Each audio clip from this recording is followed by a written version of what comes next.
दोस्तों, सड़क पर एक दूध का टैंकर जा रहा था और उसमें 1000 लीटर दूध भरा हुआ था। टैंकर को उसका ड्राइवर धीरे धीरे आराम से चला रहा था।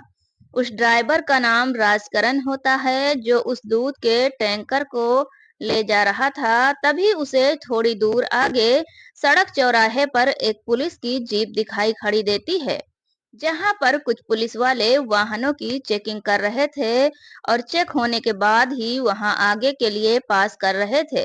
बाकी बारीकी से वहां गाड़ी के कागजात चेक कर रहे थे। तो राजकरण को थोड़ी बेचैनी घबराहट होती है, लेकिन फिर भी वो सोचता है कि उसके पास तो सब कागज पूरे हैं और ये दूध भी वो नेक काम के लिए लेकर जा रहा है, तो उसे घबराने की जरूरत नहीं है। ये सोचकर उसे थोड़ा हौसला मिलता है। अब जैसे ही वो उस चौराहे के नजदीक आता है, तो एक पुलिस वाला उसे हाथ देकर ट्रक रोकने के लिए कहता है। राजकरण ट्रक थोड़ा सड़क किनारे करके रोक देता है और पुलिस वाले से कहता है कि हाँ जी साहब, बताइए।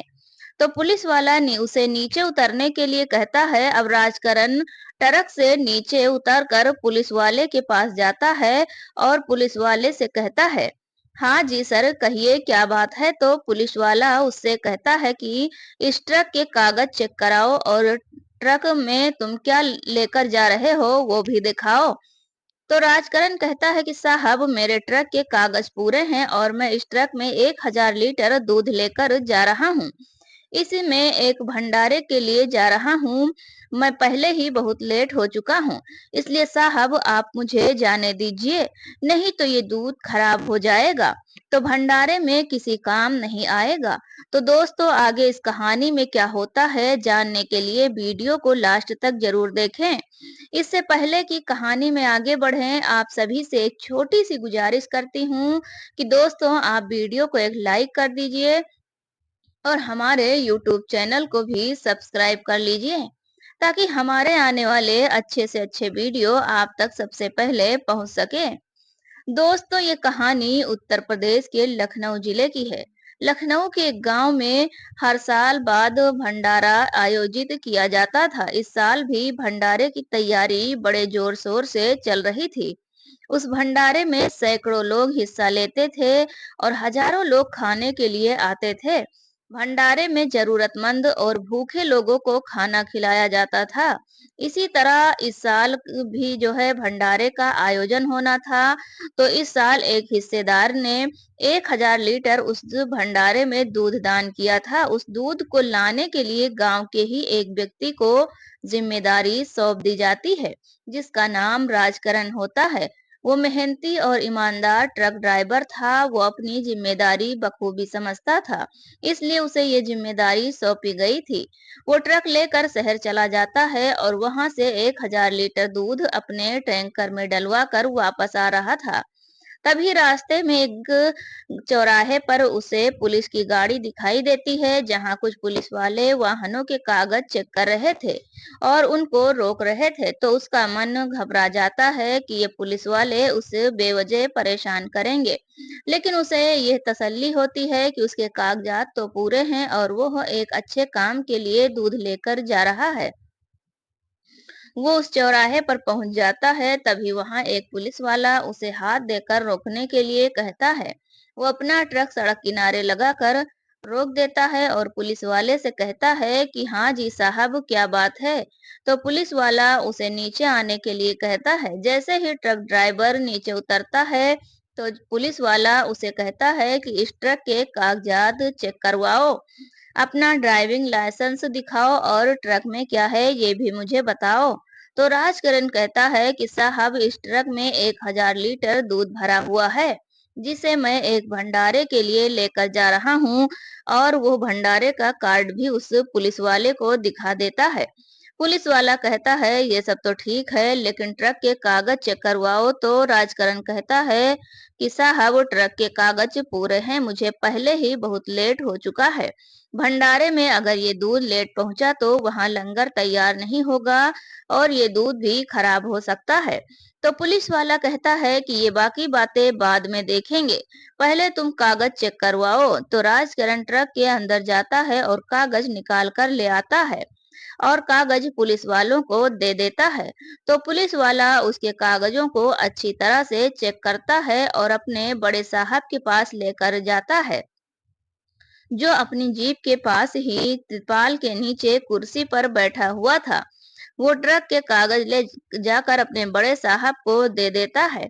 उनके बड़े साहब उन कागजों को बड़ी गौर से देखते हैं और गौर से देखने के बाद वो राजकरण को एक नजर देखते हैं और फिर ट्रक पर नजर डालता है। कहता है कि इस ट्रक में क्या है? तो राजकरण कहता है कि साहब, इस ट्रक में दूध है जो मैं भंडारे के लिए लेकर जा रहा हूँ। तो बड़े साहब कहते हैं कि ये दूध असली है या मिलावटी या नकली है? इसमें कोई पाउडर की मिलावट तो नहीं है? देखो भाई, इसकी जांच करनी पड़ेगी। अब वो अपने सिपाही को जांच करने के लिए मशीन लेने के लिए भेज देता है। तो राजकरण कहता है कि साहब, मैं जहाँ से दूध लेकर आ रहा हूँ, वहां से मैं अक्सर दूध लेकर आता रहता हूँ। वहां दूध की जांच होने के बाद ही लोड किया जाता है। उन्होंने आज तक कोई गड़बड़ी नहीं की है, इसलिए ये दूध असली है। मुझे जाने दीजिए, नहीं तो ये खराब हो जाएगा। भंडारे में इसकी बहुत जरूरत है। तो पुलिस वाला कहता है कि ऐसे कैसे जाने दें, पहले इसकी जांच करेंगे, ये असली है या नकली। तो थोड़ी देर बाद एक पुलिस वाला वहां मशीन लेकर आ जाता है और अब वो टैंकर से दूध निकाल कर उसकी जांच करते हैं।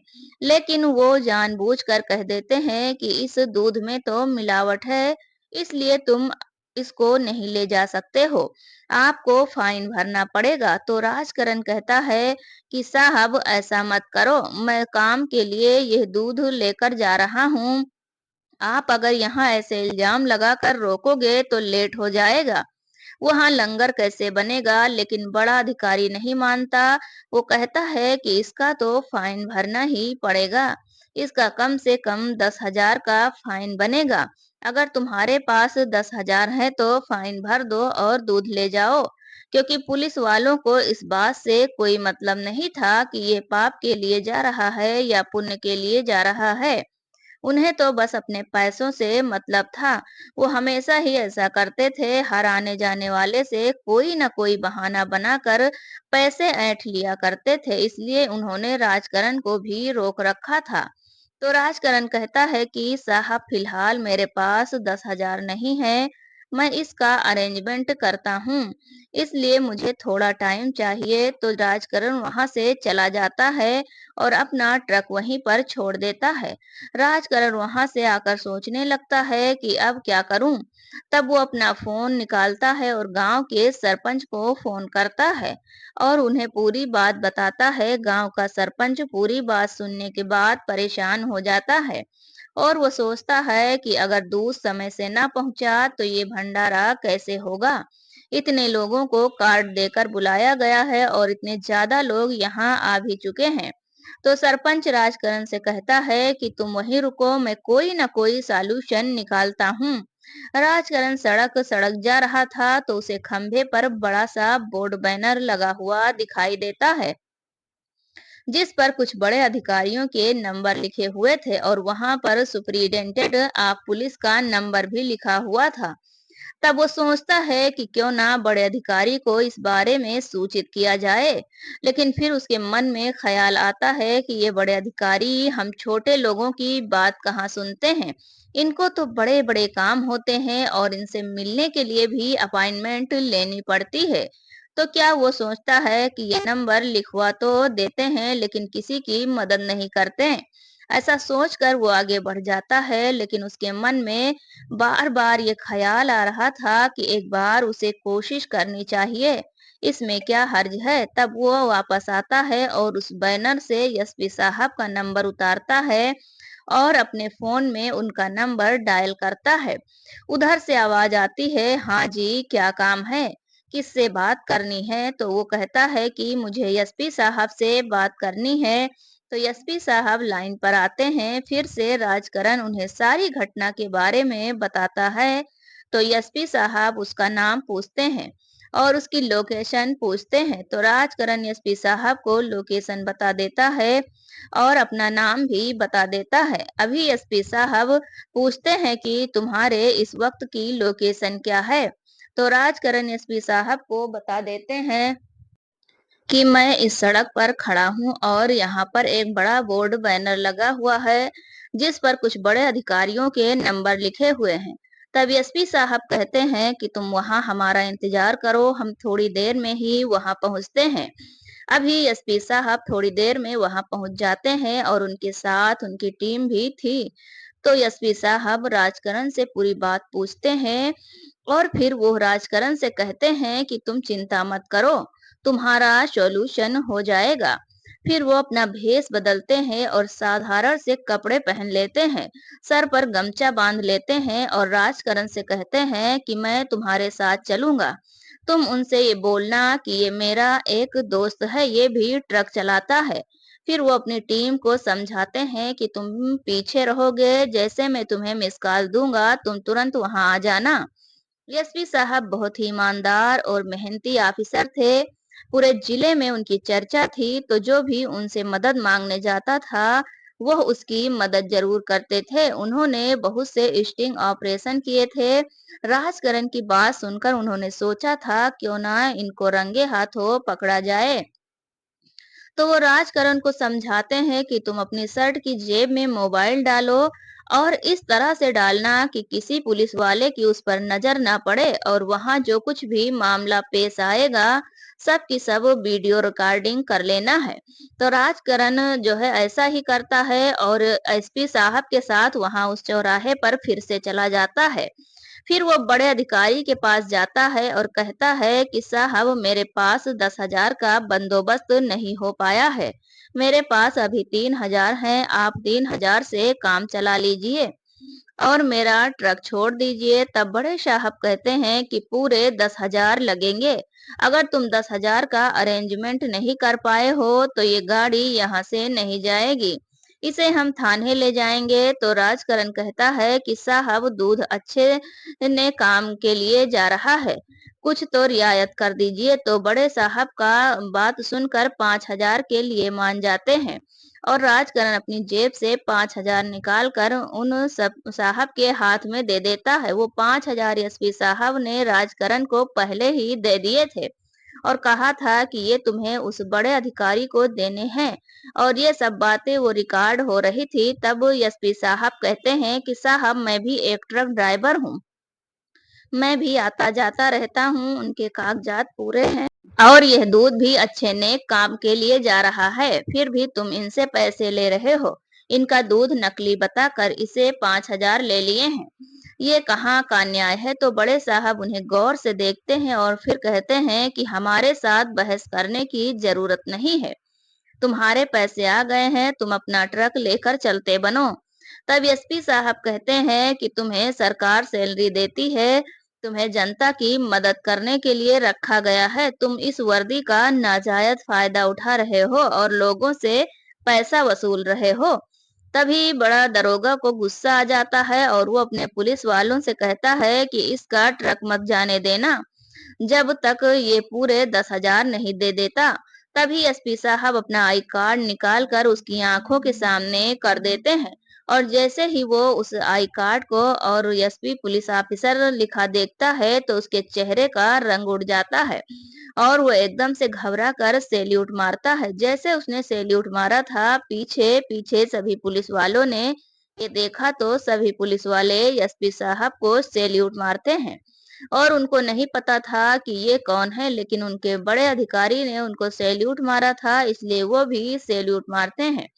अब एसपी साहब अपनी जेब से फोन निकाल कर एक मिस कॉल देते हैं। तभी वहां उनकी टीम पहुंच जाती है और उन सभी को अरेस्ट कर लिया जाता है। सभी को अरेस्ट करके थाने भेज दिया जाता है। इसके बाद राजकरण दूध का टैंकर लेकर भंडारे में समय से पहुंच जाता है। उसने एसपी साहब के साथ साथ उनके साथियों को भी भंडारे में आने के लिए बोला था। एसपी साहब भी थोड़ा समय निकाल कर वहां अपनी टीम के साथ पहुंचते हैं। सभी लोग एसपी साहब की बड़ी प्रशंसा करते हैं। इसके बाद दोस्तों, उन घूसखोर पुलिस वालों के खिलाफ कोर्ट में केस दर्ज किया जाता है। उनकी पेशी होती है जहां उनकी वीडियो रिकॉर्डिंग सबूत के तौर पर पेश की जाती है। तो जज साहब को सब पता चल जाता है और उनको सजा दे दी जाती है। और उनको जेल भेज दिया जाता है। जेल भेजने के बाद उन सब की प्रॉपर्टी की जांच की जाती है कि इन्होंने अब तक रिश्वत के पैसों से कितनी प्रॉपर्टी बनाई है। तो दोस्तों, एक ईमानदार और एसपी साहब ने अपनी जनता की ऐसी सेवा की, इस घटना के बाद एसपी साहब की चर्चा चारों ओर होने लगती है। लोग उनकी तारीफ करने लगते हैं। लोग कहते हैं कि एसपी हो तो ऐसा हो, जो अपनी जनता की समस्या हर समय सुनता है और उनका समाधान भी करता है। तो दोस्तों, जितने दिन वो एसपी साहब जिले में रहे, वो ऐसे ही स्टिंग ऑपरेशन करते रहे और लोगों को राहत देते रहे। तो दोस्तों, इस कहानी को सुनाने का मकसद किसी को दुखी करना, परेशान करना बिल्कुल भी नहीं है। दोस्तों, सभी पुलिस वाले रिश्वतखोर और करप्ट नहीं होते। आज के जमाने में भी बहुत ज्यादा पुलिस वाले ईमानदार हैं, जो अपनी ईमानदारी से अपना काम करते हैं, तभी तो अपना देश तरक्की कर रहा है। तो दोस्तों, आपको ये कहानी कैसी लगी? कमेंट बॉक्स में अपने विचार जरूर दें। और अगर कहानी आपको जरा भी पसंद आई हो तो प्लीज हमारे यूट्यूब चैनल को सब्सक्राइब कर लीजिए और वीडियो को भी एक लाइक कर दीजिए। मिलते हैं फिर से एक नई और इंटरेस्टिंग कहानी के साथ। तब तक के लिए जय हिंद, जय भारत।